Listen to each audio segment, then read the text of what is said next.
अनत के बाद स्वाहा हो जाता तुरंत। भगवान तक तो हे भगवान, हे सूर्य भगवान हमारा के दर्शन दीजिए, भगवान का हिले जो कर जो लुआठी हो जो, समझ रहे ना। तो जो है इसका नाभिक इसको कहते हैं कोर, क्या बोलते हैं कोर। कोरा मत कहियो, कोरा तो कोरा तो दूसरे होता है। साइंस का एक बहुत ही बढ़िया टॉपिक पढ़ेंगे और उस टॉपिक में हम समझेंगे कि सूर्य से जो ऊर्जा धरातल पे आती है, ये पृथ्वी पे जो सूर्य से ऊर्जा आती है वो किस प्रकार से आती है, सूर्य किस चीज का बना हुआ है, धरातल पे आखिर ऊर्जा आ रही है तो सूर्य में ऐसा क्या होता है कि आ रही है, और सूर्य कितने दिन तक जिंदा रहेगा, सूर्य के मरने के बाद हम लोग का स्थिति क्या होगी, पृथ्वी जो है, पृथ्वी पर जीवन यापन कब तक चलने वाला है, कब तक हम लोग जिंदा रहेंगे, कब तक हमारा पृथ्वी जिंदा रहेगा, इस चीज के बारे में, इस टॉपिक के बारे में खूब बढ़िया से पढ़ेंगे। तो चलिए सबसे पहले इसके बारे में हम बताते हैं कि क्या चीज है। पहले ऐसी मान्यता थी कि सूर्य जो है, सूर्य से धरातल पे जो ऊर्जा आ रही है, यहाँ देखो, यहाँ से यहाँ तक आने में, सूर्य की रोशनी को आने में यहाँ तक लगभग 8 मिनट 16 सेकंड लगता है, लगभग 16 सेकंड तक लगता है। तो अब सूर्य तो है पृथ्वी से काफी दूर, मैंने लगभग समझिए कि 15 करोड़ किलोमीटर दूर है, लगभग, ठीक है। लगभग इसलिए बोल रहे हैं कि 14 करोड़ और 90 लाख किलोमीटर दूर है। समझिए कितना दूर है। यहाँ से दिल्ली की दूरी लगभग 1000 किलोमीटर है, तब भी 24 घंटा लग जाता है जाने में। और सूर्य से पृथ्वी तक आने में समझिए कि 8 मिनट 16 सेकंड लग रहा है। उसकी दूरी क्या है, 14 करोड़ 90 लाख किलोमीटर। तो आखिर ये रोशनी कैसे आ रही है, तो दिमाग लगाया, सब दिमाग लगाया, तो कहा कोयला का गोला है, कोयला वह धधकता और उसीलिए सूर्य की रोशनी पृथ्वी तक पहुंच रही है। दिमाग लगाया सब कि कोयले का गोला होगा।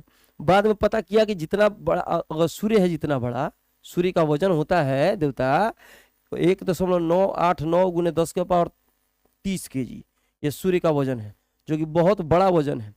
आप इसको गिनिएगा, इकाई दहाई सैकड़ा करके वो भी घट जाएगा इसमें, समझ रहे ना। तो इतना बड़ा वजन है, इतना बड़ा अगर कोयले के गोला को हम लोग जलाएंगे तो देखा कि इतना बड़ा कोयले के गोला को जलाइएगा तो लगभग 5000 साल में जल के समाप्त हो जाएगा।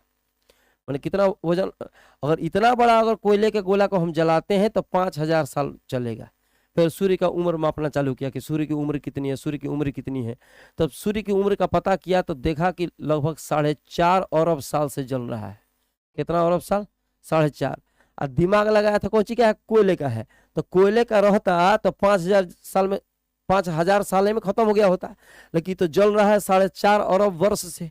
और फिर पता किया कितना अरब साल तक जिंदा रहेगा, तो दूसरे तारों की उम्र जो होती है लगभग 10 अरब साल की होती है। तब दिमाग लगाया तो इसका भी उम्र होना चाहिए 10 अरब साल। कितने अरब साल, 10 अरब साल का इनका उम्र होना चाहिए। माने तारे की उम्र के बराबर ही, सूर्य भी तो एक तारा है, सूर्य भी एक तारा है। सोलर सिस्टम में सबसे बड़ा यही है हम लोग के पास, जो कि नजदीक का तारा है। लेकिन 10 अरब साल तक इसकी उम्र है टोटल, तो जिसमें आधा लगभग बिता चुका है, 4.5 अरब 5 अरब साल बिता चुका है, और 5 अरब साल अभी बिताएगा, और माने लगभग उतना है। तब फिर दिमाग लगाया सब, कोयला नहीं हो सकता है, कोयला नहीं होया। अब इसका उम्र भी मापने का एक तरीका होता है, वो भी जान लीजिए। उम्र मापने के बहुत सारे तरीके हैं, ठीक है, जिसमें एक होता है, उसको कहा जाता है रेडियोधर्मी डेटिंग। इसी रेडियोधर्मी डेटिंग के माध्यम से सूर्य की उम्र का पता लगाया जाए कि सूर्य का उम्र कितने साल है। वैसे पृथ्वी पर सबसे पुराना चट्टान का भी उम्र लगभग 5 अरब साल के करीब में है, उससे भी अनुमान लगाया गया कि सूर्य, पृथ्वी जो है सूर्य से ही टूटी हुई है, तो उसी के उम्र के बराबर लगभग ये हो सकता है। अब इसके बारे में कहा गया कोयला है, कोयला है, कोयला है, कोयला है। तो जब कोयला रहता था 5000 साल तक चलता, लेकिन सूर्य का उम्र कितना हो गया, 4.5 अरब साल। तब एगो जर्मनी में प्रकट हो गया है देवता, इस देवता का नाम है हेंस बेथे। क्या नाम है, हेंस बेथे। अब देवता ने कहा कि बबुआ हो तो का हो कि सूर्य अगर 4.5 अरब साल से जल रहा है तो कोयला तो नहीं होगा। तब दिमाग लगाया क्या होना चाहिए, तो गैस, सूर्य जो है विशाल गैसों से बना होता है, बहुत सारी इसमें गैसेज मिली हुई हैं, जिसमें अधिक मात्रा में जो गैसेज मिली हुई हैं, ठीक है, वो 71% के लगभग में इसमें हाइड्रोजन है, और 26.5% के लगभग में हीलियम है। अच्छा, और उसके बाद 2.5% के लगभग में ल ग भ ग में अन्य धातु है, अन्य धातु, जितने भी हैं, ठीक है। बाकी सारे जो है नाइट्रोजन है, मीथेन है, सारी गैसेस जो है, ठीक है, लगभग 2.5% के लपेट में है। सबसे अधिक मात्रा में कौन है मेरे भाई? 71% तक हाइड्रोजन है उसमें। मैंने समझिए कि इसे अगर पूछा जाए, एक शब्द में पूछा जाए कि सूर्य क्या है, तो कहिएगा कि हाइड्रोजन का गोला है। सूर्य कौन सी गोला है? हाइड्रोजन का एक विशाल भंडार का गोला है। और बहुत अधिक जब ताप पड़ता है ना, बहुत अधिक दाब हो, लगभग 107 डिग्री सेल्सियस पे, जितने हाइड्रोजन होते हैं वो भी हीलियम में कन्वर्ट हो जाते हैं। हाई हाइड्रोजन है, हाई हीलियम है, और जब इस पर प्रेशराइज किया जाता है तो हाइड्रोजन से हाइड्रोजन जुड़कर और हीलियम का नाभिक बनाता है। हाइड्रोजन से हाइड्रोजन जुड़ता है, हीलियम के समान नाभिक का निर्माण करता है। तो जो जुटने की क्रिया होती है केमिस्ट्री में, इसको कहा जाता है संलयन। क्या बोला जाता है? संलयन। ध्यान से सुनो क्या बता रहा है, ठीक है।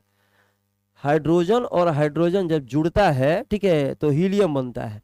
सूर्य जो है मेरे भाई, इसमें 71% तक हाइड्रोजन है, 26.5% तक हीलियम है, और 2.5 तक अन्य जितने भी धातुएं हैं वो हैं, जितने भी तत्व इसमें हैं वो हैं सारे के सारे। अब इसमें होता क्या है कि बहुत उच्च दाब पड़ता है, बहुत अधिक ताप होता है। इस मात्रा में हाइड्रोजन से हाइड्रोजन जुड़ता है, माने H और H जुड़ेगा और हीलियम के समतुल्य नाभिक का निर्माण करेगा, ठीक है। हीलियम के बराबर नाभिक का निर्माण करता है, हीलियम का निर्माण करता है।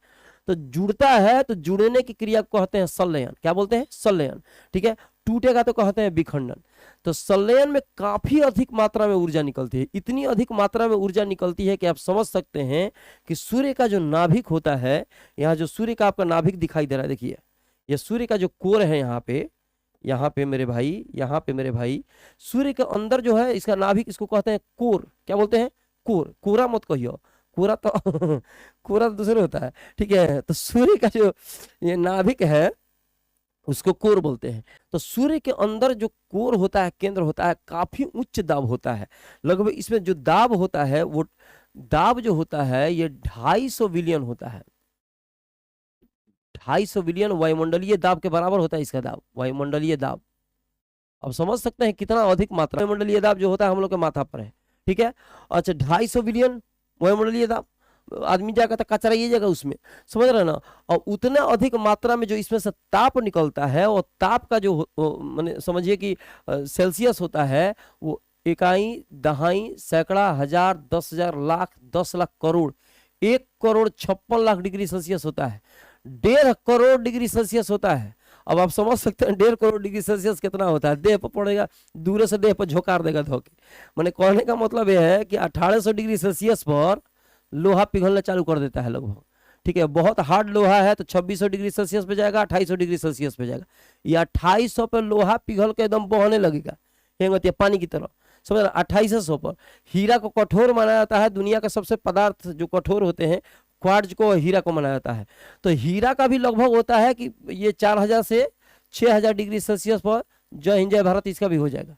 हैप्पी बर्थडे खत्म, इसका बाजार स्वाहा हो जाएगा। इसके अंदर लगभग 1.5 करोड़ डिग्री सेल्सियस निकलता है। यहाँ कौन जाएगा, दूर से झोंकर जाएगा, भले जाते जाते आधे रास्ता में गलेगा, समझ रहे ना। तो अब कहिएगा कि सर इतना बड़ी मात्रा में जो है, ठीक है, इतना बड़ी मात्रा में आखिर जो ऊर्जा आती है तो फिर हम लोग जलते क्यों नहीं है? आखिर लहक जाना चाहिए, उतना दूर से ऊर्जा आएगी तो लहक जाना चाहिए। होता क्या है आप समझिए, इसमें बहुत सारे जो इसके तल होते हैं, सूर्य के भी बहुत छोटे छोटे छोटे जो परत होते हैं, उतनी मात्रा में जो ऊर्जा निकलती है लगभग 1.5 करोड़ डिग्री सेल्सियस को, ऊर्जा को पार करते करते करते करते बहुत परतों को पार करते करते करते बहुत सारी ऊर्जा का ह्रास हो जाता है, नुकसान हो जाता है। उसके बाद जब ये ऊर्जा यहाँ से और पृथ्वी तक आती है, यहाँ तक, ये पृथ्वी आपको दिखाई दे रहा है, यहाँ से यहाँ तक आती है, तो लगभग यहाँ से यहाँ पहुंचते वक्त 2 अरबवां भाग जो होता है, इसकी टोटल ऊर्जा का 2 अरबवां भाग पृथ्वी पर पहुंचता है। उसमें 15% वायुमंडल में रिफ्लेक्शन हो जाता है। 20% के लपेट में जितने भी पानी उनी है, समुद्र में, नदी में जितना पानी है उसको अवशोषित के ऊपर भेजता है। कुछ परसेंट जो होता है पेड़ पौधे ले लेते हैं, 6% आता है जमीन पर आता है, तो हम लोग जमीन पर टिके हुए हैं। आना तो एक बार स्वाहा हो जाता तुरंत। भगवान तक तो हे भगवान, हे सूर्य भगवान हमारे दर्शन दीजिए, भगवान का हिले जो कर जो लुआठी हो जो, समझ रहे ना। तो यहाँ से यहाँ इसकी सूर्य की दूरी उतना होते, मैंने आप समझ सकते हैं कि पृथ्वी से सूर्य की जो दूरी है लगभग 15 करोड़ किलोमीटर है। इसकी जो दूरी है लगभग 15 करोड़ किलोमीटर है, 15 करोड़ किलोमीटर। अब फिर भी यहाँ से इसकी रोशनी आ जाती है। इसका रीजन है कि नाभिकीय संलयन। अगर नाभिकीय संलयन अभिक्रिया इसमें नहीं होती, विखंडन का प्रोसेस होता, ठीक है, टूटने का प्रोसेस होता, तो जितनी मात्रा में ऊर्जा निकल रही है उसका मैंने चौथा भाग या पांचवा भाग ही निकल पाता, तो ऊर्जा और कम हो जाती। मैंने आप समझिए एक तरह से कि अगर हम लोग को मिल रहा है 100 भाग, ठीक है, और 100 भाग सूर्य का मात्रा से मिल रहा है, क्या है, तो संलयन के प्रोसेस पे चल रहा है। संलयन का मतलब होता है हाइड्रोजन से हाइड्रोजन के जुड़ने का प्रोसेस चल रहा है, और उसमें विखंडन के प्रोसेस होता, विखंडन का प्रोसेस होता, टूटने की क्रिया होती, तो उस मात्रा में मात्र इसका चौथा भाग या पांचवा भाग ही हमारे पास मिलता। मैंने जो आना चाहिए वो भी नहीं आता, आराम से अंजुरिया जिस तरह होता है उसी तरह से रहता, समझा, खूब गदगदाते रहता है। अब समझते हैं कि अगर सूर्य खत्म हो जाए, सूर्य का विनाश हो जाए, अभी हमने बताया कि सूर्य की उम्र जो है 5 अरब साल तक है, 5 अरब साल तक तो ये जिंदा था, जी चुका है अपना जीवन। अगले आने वाले 5 अरब साल तक ये जीवित रहेगा, जिंदा रहेगा। सूर्य अगर खत्म हो जाए, सूर्य का विनाश हो जाए, हर तारों का विनाश होता है, आप जानते हैं तारे टूटते भी हैं, बहुत सारा तो देखते हैं कि आंख मूंद के कहता है तारा टूटा, हाँ, तो कुछ हम विष मांगेंगे, तारा आके माथे पे गिर गया, विष से खत्म हो गया, समझ रहे ना। तो उस कंडीशन में अगर तारा से, मान लो कि तारा एक प्रकार का तारा है, ये खत्म हो जाएगा 5 अरब साल, तो उस कंडीशन में क्या होगा। देखिए सूर्य का जो गुरुत्वाकर्षण बल है, सूर्य का जो आकर्षण बल है, ये सारे ग्रहों पर लग रहा है, और ये इसको बैलेंस किए हुए है, ये इसको बैलेंस किए हुए, टोटल का टोटल जितने भी सोलर सिस्टम में ग्रह है, ठीक है, उस सारे का सारा बैलेंस किया है सूर्य, ठीक है। जब सूर्य खत्म होगा तो उस कंडीशन में इसका बैलेंस खत्म होगा, और बैलेंस खत्म होने के सारा का सारा सोलर सिस्टम खत्म हो जाएगा। हर तारों का अपना सोलर सिस्टम होता है, जब तारे खत्म होते हैं तो उसके अगल बगल के ग्रह और ग्रहों के उपग्रह सारे के सारे खत्म हो जाते हैं, बर्बाद हो जाते हैं। तो जिस दिन सूर्य खत्म हुआ उस दिन पृथ्वी का नाश होना एकदम फिक्स है कि पृथ्वी खत्म हो जाएगी, पहली चीज। दूसरी चीज कि अगर मान लीजिए एक कंडीशन हम आपको बताते हैं कि अगर सूर्य की रोशनी अगर इस बीच आना बंद हो जाए, ऐसा तो होगा नहीं अभी, घबराओ मत, लेकिन अगर आना बंद हो जाए तो क्या होगा। आना बंद हो जाए तो पृथ्वी इतनी ठंडी हो जाएगी कि ठंडा का मारे कठुआ का मर जाएगा सब, कतनो रजाई ओढ़ेगा कठुआ का मर जाएगा, ठीक है। और कठुआने के बाद छोड़ो, सूर्य की रोशनी आती है, उसी के माध्यम से क्या होता है, पेड़ पौधे जितने हैं प्रकाश संश्लेषण क्रिया करते हैं, जिसके चलते जितने भी हरियाली दिखती है, पेड़ पौधे हैं, सारे के सारे जिंदा है। पेड़ पौधे जिंदा है तो हम जिंदा है, ठीक है। उस कंडीशन में भी हम लोग मरेंगे, मतलब सूर्य की रोशनी ना आए तो किसी कंडीशन में मरना तो तय है, समझ रहे ना। तो आज सल्फास चटका मत मर जाना, मैंने अभी 5 अरब साल तक, 5 अरब साल के बाद की बात है, अभी तो फिलहाल जो जिंदगी जी रहा है वो तो जी रहा है। तो मुझे लगता है कि सारा का सारा टॉपिक बढ़िया समझे होंगे। तो मिलते हैं नेक्स्ट टॉपिक में एक नए वीडियो के साथ।